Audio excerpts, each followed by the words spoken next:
weeks of clashes, useless clashes. The former head of state, Mr. Laurent Gbagbo, was arrested on the 11th of April, Monday, by the Republican forces of the Ivory Coast. As all Ivory Coasters wishing for peace, we have wanted that the transfer of powers following the 28th of November 2010 elections occur differently. However, we wish to reassure the Ivory Coasters, men and women, and the international community that all steps have been taken to ensure the physical integrity of Laurent Gbagbo, of his wife, and of all those who have been arrested. To build a country of right, I would ask our legal minister and our justice minister and human rights minister to engage in a legal procedure against Laurent Gbagbo, his wife, and against his colleagues.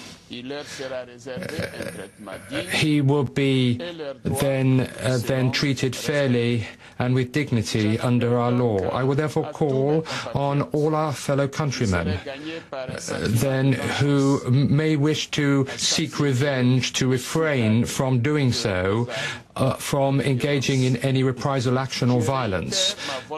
It is my wish to now set up a commission that is called Truth and Reconciliation, that will shed light on all the massacres that have occurred, the crimes and other acts of violence against human rights. Then the young militia, they must understand that their combat is now meaningless today. I would therefore ask them to put down their arms. To the population that has suffered so much from this crisis, I share their pain and their grief, and I ask them to trust the future.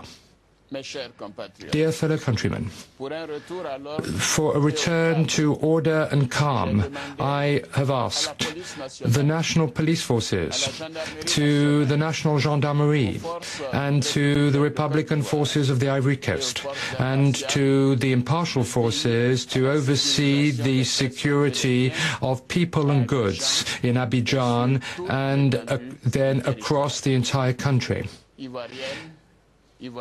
Ivory Coasters, men and women, at this moment, at this historical moment in our country's history, I ask you to remain calm and to exercise restraint. I would ask all fellow countrymen to do everything they can so that peace can return finally to the Ivory Coast. Today, a new page opens in our history, a new page, new and white, as is our national flag, a symbol of hope and peace. Together, we will write our history in reconciliation and in forgiveness. Long live the Republic, long live the Ivory Coast. May God bless our beautiful country.